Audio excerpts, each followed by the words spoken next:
Hello दोस्तों, subject board में आपका स्वागत है। तो दोस्तों यहाँ पर ये क्लास सिक्स्थ का बच्चा, क्या नाम है आपका? वंशिका। वंशिका। कौन सी स्कूल में हो? केवी। केवी स्कूल में हो। तो ये आपका आज किसका पेपर हुआ? फाइनल पेपर हुआ होगा आपका। ये कैसे पेपर, क्या कैसे नंबर कैसे आ रहे हैं आपके? इसमें सारे कर दिए क्वेश्चन? हाँ। बढ़िया, बहुत बढ़िया है। ये सारे क्वेश्चन कर दिए तुमने? हाँ। तो दोस्तों अब ये हम ही इस पेपर को सोल्व करने वाले हैं। जो ये इसका पेपर था, इसको केवी स्कूल का जो इस साल पेपर हुआ था, इसको हम सोल्व करने वाले हैं। तो आपके कितने नंबर बन रहे हैं इसमें? इसमें मैंने भी गिने नहीं। अच्छा, तो सही करना ना, पेपर तो सही करा। ठीक है, तो अब मैं इनको सोल्व करना शुरू कर देता हूँ। यहाँ पर तो इनको ऑल द बेस्ट कह दो पेपर के लिए। All the best. ठीक। हेलो दोस्तों, सब्जेक्ट बोर्ड में आपका स्वागत है। तो दोस्तों आज हम बात करने वाले हैं क्लास सिक्स्थ की। क्लास सिक्स्थ और इस सब्जेक्ट है मैथमेटिक्स। ठीक है, जो इस साल आपका सेशन एंडिंग का पेपर होने वाला है ना दोस्तों, इस रिगार्डिंग हम आपके लिए एक पेपर लेकर आए हैं जो कि काफ़ी मोस्ट इंपॉर्टेंट पेपर है। और इस पेपर में जो क्वेश्चन है ना, काफ़ी स्कूलों में इस तरह के क्वेश्चन आ ही रहे हैं। ठीक है, तो मैं इस पेपर को सोल्व करूं दोस्तों, इससे पहले यदि आपने चैनल को सब्सक्राइब नहीं करा तो सब्सक्राइब जरूर कर लेना, जिससे आपको इसी तरह के इन्फॉर्मेटिव वीडियोस की अप टू डेट जानकारी मिलती रहेगी। तो दोस्तों अब हम इस पेपर को सोल्व करना शुरू करते हैं। देखो, पहला जो क्वेश्चन है, विच of the following is a prime number. तो प्राइम नंबर कौन सा है? 13 है। सही है, डी आ जाएगा इसमें। प्राइम नंबर की डेफिनेशन क्या होती है? प्राइम नंबर वो होता है जो 1 की टेबल से जाता है और खुद की टेबल से जाता है। ठीक है, 13 के दो ही फैक्टर होंगे ना, 1 और 13। ठीक है, और किसी की टेबल में आता ही नहीं है। ठीक है, और बाकी के नहीं होंगे। What is the perimeter of rectangle. Perimeter rectangle का क्या होता है? 2 इंटू एल प्लस बी, ये होता है, सी आ जाएगा। फिर नेक्स्ट है represent data in the form of picture, object और पार्ट्स ऑफ ऑब्जेक्ट। तो इसका आंसर दोस्तों बी ए आएगा। ठीक है, पिक्टोग्राम आएगा। ठीक है, फिर नेक्स्ट है which one is the represent for the following tally marks. तो देखो, ये 1 2 3 4 और ये 5 6 7 8 9, तो ये हो जाएगा 9। ठीक है, फिर next which of the following pairs of the number are co prime. Co prime वो होता है जिनका एचसीएफ दो नंबरों का कितना होता है? 1। क्या होता है? 1। अब यहाँ देखो, इनमें 8, ये 18 है, 30 है। इन दोनों नंबरों में ये 3 से डिविजिबल है, ये भी 3 से डिविजिबल है। तो इसमें तो 1 भी एचसीएफ है, 3 भी एचसीएफ है, तो ये तो नहीं होगा। अच्छा, इस तरह से सी भी नहीं होगा क्योंकि इसमें 9 है, इसमें भी 9 है, इसके अंदर 9 छुपा पड़ा है, प्राइम फैक्टराइजेशन करना इसका, ये भी नहीं होगा और ये भी नहीं होगा। ठीक है, तो इसका आंसर आएगा दोस्तों बी, क्योंकि 15 और 37 प्राइम नंबर और 15 के अंदर और 37 के अंदर सिर्फ ओनली 1 कॉमन है। ठीक है, फिर नेक्स्ट देखते हैं। तो नेक्स्ट दोस्तों हम नेक्स्ट देखते हैं। ठीक है, ये सारे आंसर नोट कर लेना आप। नेक्स्ट है विच of the following is divisible by 4। देखो, डिविजिबिलिटी ऑफ 4 क्या होती है? डिविजिबिलिटी दो एंड की 2 डिजिट्स देखते हैं, एंड की 2 डिजिट। तो इनकी एंड की 2 डिजिट नहीं होगा ये एंड की 2 डिजिट देखो, 25 4 की टेबल में आता है कि नहीं आता? ये भी नहीं आता। 28 आता है 4 की टेबल में, तो ये हो जाएगा। ठीक है, फिर perimeter of square. Perimeter square क्या होता है? 4 इंटू साइड। ठीक है, फिर next the area of the rectangle whose length 8 bit, ये दे रखी है। तो एरिया क्या होता है रेक्टेंगल का? L into B. एल कितना है? 8, बिट कितने? 2, 8 टू जो 16 सेंटीमीटर स्क्वायर हो जाएगा। फिर next simplest form of the fraction 28/6। तो देखो 28/6 लिख रखा है ना, इसको 2 की टेबल से काटो, 2 3 जा 6 और इसको 2 1 जा 2 4 जा, तो 14/3 आ जाएगा सी इसका आंसर। ठीक है दोस्तों, अब देख लेते हैं नेक्स्ट। तो नेक्स्ट क्वेश्चन है दोस्तों हमारे पास, simplest form of the fraction, ये तो कर लिया ना। Which of the following is the equivalent fraction of 1/7। 1/7 है, इसको मैंने क्या करा? इक्विवेलेंट फ्रैक्शन देखना है इसमें से। ठीक है, तो मैंने क्या करा? इसको 4 और 4 से ऊपर नीचे इंटू करा, तो ये आ गए 4 7 4 जो 28, तो 4/28 ये वाला आ रहा है, बाकी नहीं होंगे। ठीक है, मैंने इसी को क्यों करा? देखो, मैं डायरेक्ट पता लग गया ना कि ऊपर 4 है, तो यहाँ पे 7 को 4 से इंटू करा वो तो 28 है, तो 4 से इंटू कर लिया। क्योंकि इक्विवेलेंट फ्रैक्शन क्या होता है? या तो 2 2 से कर दो, या 1/7 को 3 3 से कर दो, या 1/7 को वो 4 4 से, फिर 5 5 से कर दो। तो 4 4 से करोगे ना तो ये नंबर आ जाएगा। ठीक है, अब देख लेते हैं नेक्स्ट। तो नेक्स्ट क्वेश्चन है दोस्तों यहाँ पर आपके पास, which of the following can be constructed using only compass and pencil. तो कंपास और पेंसिल से क्या बना सकते हो आप? सर्कल बना सकते हो, ये आ जाएगा। Which of the following is use to measure an angle. एंगल को मेजर करने के लिए दोस्तों आपके पास प्रोटेक्टर होता है। फिर an line cut of the plane figure into 2 parts that exactly overlap folded along the line is called. तो इसको कहते हैं लाइन ऑफ सिमेट्री। जैसे मान लो ये एक, जैसे ए फॉर एप्पल है, ठीक है, इसको मैंने ऐसे काटा तो ये इसके ऊपर ओवरलैप हो जाएगा ना। जैसे आपकी बुक लो, बुक के ये दो होता है, इस बुक को इस पे ढक दो तो पूरा का पूरा ओवरलैप हो जाता है ना, ये वाला पार्ट छुप जाता है इससे। ठीक है, तो इसको कहता है लाइन ऑफ सिमेट्री। क्या कहता है? Line of symmetry. फिर नेक्स्ट क्वेश्चन है दोस्तों हमारे पास, नेक्स्ट क्वेश्चन है 14। देखो यहाँ पे 14 क्वेश्चन है, area of the square of side. देखो एक स्क्वायर है जिसकी साइड 1 है, तो इसका स्क्वायर का एरिया क्या होता है? साइड इंटू साइड, तो 1 इंटू 1, तो 1 सेंटीमीटर स्क्वायर आ जाएगा। ठीक है, तो ये आ जाएगा। फिर नेक्स्ट है, what will be the result of +8। देखो +8 मतलब 8। ठीक है, अब ये प्लस माइनस, ये ब्रैकेट खुलेगा तो प्लस इंटू माइनस क्या होता है? माइनस, और ये 2। अब देखो प्लस का बड़ा है, ये दोनों अपोजिट साइड है तो घटेंगे, और प्लस का बड़ा है तो यहाँ पे प्लस ही लगेगा, तो यहाँ पे प्लस लगाते नहीं है वैसे। ठीक है, तो 6 ये हो जाएगा आंसर टी। ठीक है, तो दोस्तों हमारे सेक्शन ए तो कंप्लीट हो गया। अब सेक्शन बी को करते हैं। तो देखो पहला क्वेश्चन है यहाँ पर आपके पास, एरिया ऑफ रेक्टेंगल गार्डन। देखो एरिया दे रखा है आपको यहाँ पर गार्डन का 300 मीटर स्क्वायर। अच्छा, लेंथ कितनी दे रखी है इसकी? देखो यहाँ पे लिख रखा है 25 मीटर लॉन्ग, तो एल दे रखा है 25 मीटर। ठीक है, what is the width of the garden. देखो एरिया बराबर होता है रेक्टेंगल का एल इंटू बी। ठीक है, एरिया की जगह एरिया रख दो, एल की जगह एल रख दो, बी हमको निकालना है, तो बी बराबर क्या हो जाएगा? देखो इंटू मैंने इसके नीचे आ जाएगा 300/25। अब इसको कैंसिल आउट कर लो, 25 की टेबल में 300 करोगे ना, ऐसे कर लो 25 300, तो 25 बन जाए 25, कितने बचे? 5। ठीक है, और ये 0, 25 2 जा 50। ठीक है, तो ये आ जाएगा 12। क्या आ जाएगा? बी की वैल्यू आ जाएगी 12 यूनिट मीटर है, मीटर। ठीक है, ये इसका आंसर आ जाएगा दोस्तों। ठीक है, अब देख लेते हैं नेक्स्ट क्वेश्चन, तो ये वाला आप नोट कर लेना। ठीक है, तो नेक्स्ट क्वेश्चन है दोस्तों हमारे पास, यहाँ पर देखो नेक्स्ट क्वेश्चन जो है ना हमारे पास, वो देख लेते हैं। नेक्स्ट क्वेश्चन है विच of the following fraction mixed fraction. तो 9 मतलब फिक्स्ड फ्रैक्शन में चेंज करना है, 9/4 है वही करना है। एक आप कर लेना, एक मैं कर रहा हूँ। तो देखो 4 2 जा 8, अब 1 बचे, तो इसको लिखेंगे 2, नीचे वाला लिखते हैं 1 और यहाँ 4, तो 2 1/4 इसको ऐसे लिखेंगे। ठीक है, 4 2 जा 8 होगा। ठीक है, 1 बचेगा, तो यहाँ पर लिखेंगे 2 1/4। ओके, इस तरह से लिख लेना। फिर देखो नेक्स्ट जो क्वेश्चन है वो देख लेते हैं दोस्तों हम। देखो नेक्स्ट क्वेश्चन है हमारे पास, राइट टू इक्विवेलेंट फ्रैक्शन। देखो 2/5 है, इसको पहले 2 2 से इंटू कर दो, फिर 2/5 है, इसको 3 3 से इंटू कर दो। हमको 2 ही निकालने हैं, तो 2 ही कर रहा हूँ मैं इधर। तो 2 2 जा 4, 5 2 जा 10, और एक क्या हो जाएगा? 3 2 जा 6, 5 3 जा 15। ठीक है, फिर नेक्स्ट है find the common factor of 35 के क्या क्या फैक्टर होंगे? 1 की टेबल में जाता है, 2 की नहीं जाता, 3 की नहीं जाता, 4 5 की में जाता है, 7 की में जाता है ना, 7 की में आता है 35। ठीक है, फिर 8 की में जाता है, 9 10 11 12 13 14 15, 15 में आता है ये? नहीं।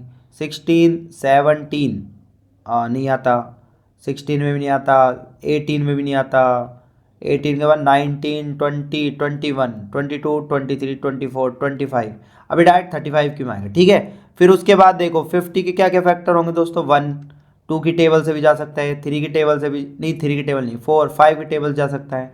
अच्छा 6 7 8 9 10 की टेबल से जा सकता है। फिर उसके बाद ये किसकी टेबल? 25 की टेबल से जा सकता है। फिर ये 50। तो इन दोनों में सिर्फ कॉमन देखना है हमको, एक तो 1 1 कॉमन है। ठीक है, एक क्या है इसमें? इसमें 5 है, इसमें भी 5 है, तो एक 5 लिख देंगे। ठीक है, तो 1 और 5 ही कॉमन है, बाकी और कुछ कॉमन है ही नहीं दोस्तों। ठीक है, समझ गए ना? और कुछ कॉमन भी तो नहीं आ रहा है ना इसमें, दोनों में सिर्फ 1 और 5 आ रहा है। ठीक है, तो ये लिख देंगे। ठीक है, अब देखो नेक्स्ट जो क्वेश्चन है वो देखो, यहाँ पे बताना how many line of symmetry to this shape. अब यहाँ पर है ना, देखो ये वाली जो शेप है ना स्क्वायर जैसी लग रही है, लेकिन स्क्वायर है नहीं। अगर ऐसे देता ना बिल्कुल तो स्क्वायर मानते हैं, अब इसको रोम्बस मानना पड़ेगा। तो इसमें 2 ही लाइन ऑफ सिमेट्री हो गई, एक ऐसी वर्टिकल और एक हॉरिजॉन्टल। ये हॉरिजॉन्टल, ये वर्टिकल। ठीक है, उसके बाद ये वाली शेप में कितनी लाइन ऑफ सिमेट्री है? 1 2 3 एंड 4, ये दे रखा है। ठीक है, फिर नेक्स्ट है write the whole integer between given pair in increasing order. Increasing order में लिखना है। ठीक है, तो इंक्रीजिंग ऑर्डर में कैसे लिखेंगे दोस्तों? देखो सबसे पहले देखो क्या करेंगे, नंबर लाइन बनाते हैं। क्या बनाते हैं? नंबर लाइन बना लिया। अब यहाँ पर मैंने क्या लिख दिया? देखो -2 और -8 के बीच में बनाना है, तो मैंने 0 लिखा, यहाँ -1 लिखा। अच्छा यहाँ पर -8 लिख दो। ठीक है, -7 -6 -4, ये -3 मान लो इसको, ये -2, ये -1। अब देखो माइनस में क्या होता है, जो बड़ा होता है ना माइनस में क्या होता है, जो बड़ा होता है वो छोटा होता है, ठीक है। अब यहाँ पर हमको क्या करना है, all the integer between given pair, -2 दे रखा है और -8 दे रखा है, इन दोनों के बीच में आपको क्या बताना है, इंक्रीजिंग ऑर्डर में बताना है। तो इंक्रीजिंग ऑर्डर में कैसे बताएंगे, पहले आएगा -7, ये बड़ा नंबर छोटा होता है ना, मैंने बताया, फिर -6, -4, -3, अभी बड़ा होता जा रहा है, -1, फिर 0, फिर बड़े होते जाएंगे 1 2 3, ठीक है, ये वाला हो गया। अब नेक्स्ट वाला क्वेश्चन आप करोगे 0 -5, इसका आंसर मेरे को बताना है, ठीक है, ये मैंने बता दिया है, ठीक है। माइनस में जो बड़ा होता है वो छोटा होता है, तो छोटे से बड़े हो गए ना, ये असेंडिंग ऑर्डर, ठीक है। अब देख लेते दोस्तों नेक्स्ट। तो दोस्तों हमारे सेक्शन बी खत्म, अब सेक्शन सी करते हैं। तो सेक्शन सी में बहुत बहुत मोस्ट इंपॉर्टेंट क्वेश्चन है। अब देखो इसको करेंगे कैसे, देखो इस तरह से आपको डायग्राम दे रखा है, ये जो दे रखा है ना आपको 5 दे रखा है, ठीक है, ये पूरा 5 दे रखा है, और ये आपको जो दे रखा है ना 3 दे रखा है क्वेश्चन ने, ठीक है, ये आपको दे रखा है 3, ठीक है। सबसे पहले हम इसको पार्ट में बांट देते हैं, एक ऐसे, तो ये वाला पार्ट हो गया एक ये वाला पार्ट हो गया, और एक बीच वाला पार्ट है। अब देखो इसकी ये तो आपको 3 दे रखा है, ये 1 दे रखा है, तो L बराबर तो 1 आ गया, अच्छा B बराबर 3 आ गया, तो L इंटू बी लगा दूंगा इधर, L इंटू बी लगा दूंगा, तो इसका एरिया कितना आएगा 3, और ये सब यूनिट मीटर में लिख रहा कि यहाँ पर नहीं लिख रहा तो बस ऐसे ही छोड़ दो, 3 यूनिट स्क्वायर, ठीक है। अच्छा इसका भी 3 यूनिट स्क्वायर होगा, क्योंकि ये 3 है पूरा और ये 1 है, ये भी 3 यूनिट स्क्वायर हो जाएगा। अच्छा ये वाला पार्ट देखो, ये 3 है, अच्छा ये पूरा 3 है, देखो ये वाला पूरा 3 है, और ये अपन को 2 दे रखा है, 2 दे रखा है, तो ये कितना बचेगा, 3 में से 2 माइनस कर दो तो ये 1 बचेगा। अभी देखो 3 है, ये 1 है, तो L इंटू बी कर दो, ये 3 आ जाएगा, ये वाला भी कितना आ जाएगा 3 यूनिट स्क्वायर। अब तीनों का ऐड कर दो, 3 + 3 + 3, तो इसका आ जाएगा दोस्तों 9 यूनिट स्क्वायर, ठीक है, ये आ जाएगा। अब देख लेते हैं दोस्तों नेक्स्ट। तो ये वाला इनमें से कोई ये वाला कर देता हूँ, देखो 3 और 2 का एलसीएम कितना आएगा 6, ठीक है, यहाँ में लिखा था 9/2 - 2/3, समझ गए। अब देखो 2 की टेबल में 6 कितनी बार आता है 3 टाइम, और इंटू ऊपर का 9, माइनस 3 की टेबल में 6 कितनी बार आता है 2 टाइम, और इंटू 2, ये समझ गए ना आप। अब ये कितना हो जाएगा 9 3 = 27, और ये कितना हो जाएगा 2 2 = 4/6, अब ये कितना हो जाएगा 20, यहाँ पे 7 में से 4 गया तो 3, 23/6 इसका आंसर आ जाएगा दोस्तों, ठीक है। अभी फर्दर कैंसिल आउट नहीं होंगे, सिंपलेस्ट फॉर्म में यही है इसका, ठीक है, तो 23/6 आ जाएगा, ठीक है। ये वाला नेक्स्ट आप करना बी वाला, ठीक है, कुछ तो आप भी करो, है ना। अब देखो नेक्स्ट जो क्वेश्चन है दोस्तों, draw a number line and locate the point 1/10, 3/10, 4/5 sorry. तो देखो यहाँ पर हम क्या करेंगे दोस्तों, सबसे पहले देखो एक चीज़ और बता देता हूँ, ये 4/5 है ना, इसको भी ऐसी टर्म में बदलने के लिए 2 से ऊपर नीचे इंटू कर लो, तो 4 2 = 8, 5 2 = 10। तो हमको क्या बेसिकली क्या करना है, एक तो 1/10 को, एक 3/10 को लोकेट करना है, और एक 8/10 को। तो ये सारे नंबर किसके बीच में होंगे, थोड़ा सोचो, ये सारे नंबर आपके 0 और 1 के बीच में होंगे, होंगे नहीं होंगे। अब देखो नीचे जो आ रहा है वो 10 आ रहा है, नीचे क्या आ रहा है आपका 10 आ रहा है, तो इसको 10 पार्ट में बांट लूँगा, देखो 1 2 3 4 5 6 7 8 और ये 9 और ये 10, देखो 1 2 3 4 5 6 7 8 9 और 10 हो गए। अब यहाँ पे लिख दूंगा मैं 1, यहाँ 2, यहाँ 3, यहाँ 4, यहाँ 5, यहाँ 6, यहाँ 7, यहाँ 8, यहाँ 9 और यहाँ 10। अब सभी के नीचे क्या लगा दूंगा 10 10 10 10, क्योंकि 10 इक्वल पार्ट में बांटा है ना मैंने, और 10 इक्वल पार्ट में क्यों बांटा है, क्योंकि नीचे 10 आ रहा है, 10 ये नीचे 10, ये नीचे 10, ये नीचे 10, और ये सारे ना इक्वल पार्ट में बांटना आप स्केल से, ये 10 और ये 10, देखो 10/10 करेंगे तो 1 आ रहा है, यानी कि हमने सही ऑब्जर्व करा है। अब यहाँ 1/10 ये हो गया, 3/10 ये हो गया, 8/10 आपका ये हो गया, ठीक है, इस तरह से कर देना। फिर नेक्स्ट क्वेश्चन है आपका, राइट द टैली मार्क। देखो एक बता रहा हूँ 12 का, तो 12 का कैसे करेंगे, 1 2 3 4, और जो था यहाँ से 5 6 7 8 9 और ये 10 11 12, इस तरह से कर देना। बाकी आप करना 10 और ये बी और सी। फिर नेक्स्ट क्वेश्चन है दोस्तों आपके पास, do the prime factorisation of, इसका भी मैं कोई एक पार्ट करूँगा, तो मैं बड़ा वाला कर देता हूँ 120। तो 120 का प्राइम फैक्टराइजेशन पहले 2 से जाएगा, 2 6 = 12, फिर 2 से इसको करेंगे तो 30 टाइम, फिर 2 से करेंगे तो 15 टाइम, फिर किससे करेंगे 3 से, 3 5 = 15, फिर किससे जाएंगे 5 से, ठीक है, ये प्राइम फैक्टराइजेशन होगा इसके, ठीक है। अब देखो सेक्शन सी दोस्तों हमारा हो चुका है, अब सेक्शन डी पर आते हैं। तो सेक्शन डी ये वाला जो क्वेश्चन है आपका होमवर्क रहेगा, ये वाला आप करना, ठीक है। अब इसमें क्या स्केल वगैरह से बनाना पड़ेगा, इसको नाप नाप के बना लेना 5 सेंटीमीटर, पहले ये बनाना 5 सेंटीमीटर, फिर यहाँ पे ना प्रोटेक्टर से 90 डिग्री पे बना लेना 5, फिर 5, फिर है ना एक कंपास लेना, यहाँ पे 5 सेंटीमीटर का, यहाँ 5 सेंटीमीटर काट लेना, इसको दोनों को मिला लेना, ठीक है। फिर यहाँ पे 2 सेंटीमीटर का 1 सेंटीमीटर का बनाना, ठीक है। इस तरह से बना लेना आप, ये बन जाएगा आपसे। फिर देखो नेक्स्ट है draw pictograph for the following using table. तो देखो इसमें कुछ नहीं करना, देखो जैसे ना आपको 50 का ये दे रखा है, तो यहाँ पर स्वीट्स लिखना, नंबर ऑफ स्टूडेंट लिखना, और यहाँ पर एक टेबल और बना लेना अलग से, मैं यहीं पे बना रहा हूँ, देखो यहाँ पर अलग से टाइम बनाना पिक्टोग्राफ, ठीक है, पिक्टोग्राफ, ठीक है, इस तरह से। तो बर्फ़ी का देखो ये 50 का है, बर्फ़ी में 150 है, तो कितने आएंगे ये ऐसे 1 2 3, देखो 50 50 50 150 गए। अब 300 में कितनी बार आएगा, देखो 300 में कितनी बार आएगा 50 का, देखो 150 में मैंने 50 का डिवाइड करा था, तो यहाँ पर 3 बार आ गया। तो 300 में मैं क्या करूँगा, किसका डिवाइड दूंगा 50 का, तो 0 से 0 कैंसिल, 5 6 जो 30, तो 6 बार आएंगे, 1 गोला 2 गोला 3 गोला 4 5 6, ऐसे 6 बना देना। फिर इस तरह से रसगुल्ला में बना देना आप, पेड़ा में बना देना, जलेबी में बना देना। इसमें क्या 50 का डिवाइड कर देना, कितनी बार बनेगा 5 बार बनेगा, ठीक है। अच्छा इसमें कितनी बार बनेगा, डिवाइड कर दो ऐसे, ठीक है, 50 से डिवाइड कर दो, तो इसमें आपका कितनी बार बनेगा। तो देखो यहाँ पर आपके पास जो बनेगा ना, देखो यहाँ पर पूरा एग्जैक्ट नहीं बनेगा, तो यहाँ पर थोड़ा सा 1 मिनट रुको करके देख लेते हैं। 50 यहाँ पर 53 जा 150 150, फिर कितना बचा आपके 5 और यहाँ पे 2, ठीक है। तो यहाँ पर देखो, यहाँ पर जो आपका बनेगा ना दोस्तों, 3 तो पूरे पूरे बनेंगे, ठीक है। तो हमने करा 1 2 और ये 3 तो पूरे पूरे बनेंगे। अब बचा कितना, एक आधा बचा, देखो 25 बचा ना रिमाइंडर, और पूरा कितने का होता है 50 का, 50 का मतलब पूरा ये ऐसे, और 25 का मतलब ये आधा बनेगा, तो ये आधा बना दो ऐसे, ठीक है आधा, तो यहाँ पर एक आधा बना दो ऐसे, समझ गए ना, एक आधा बन जाएगा। अच्छा 250 में 50 का डिवाइड करो 5 5 5 5 जा 25, 5 5 जा और 25, तो यहाँ पर 5 बनेंगे, 1 2 3 4 5, और इसका भी बना लें, ठीक है। इस तरह से आप इसको बना सकते हो दोस्तों, ठीक है। अब चलते हैं नेक्स्ट। तो नेक्स्ट जो क्वेश्चन है दोस्तों सेक्शन ई पर हम पहुंच चुके हैं। तो सेक्शन ई वाला जो क्वेश्चन है ना, वो देखो क्या बोल रहा है, वो बोल रहा है दोस्तों क्लास 6 का है, work in the field earn Ravi, length दे रखी है 230 और बिट दे रखी है 160। अब ये किसान ये फेंसिंग कर रहा है, देखो यहाँ पर चारों तरफ, जैसे कोई है ना जानवर वगैरह ना घुस जाए, इसकी फसलों को खराब ना कर दे। Ravi wants to fence 3 time, 3 round करेगा वो, मतलब एक बार कर दिया, दूसरी बार ये ऊपर वाला कर दिया, तीसरी बार नीचे वाला कर दिया, ये ना 1 2 3 3 बार फेंसिंग कर दी। और टोटल लेंथ निकालनी है, तो लेंथ निकालने के लिए पेरीमीटर इस्तेमाल करूँगा 2 × L + B।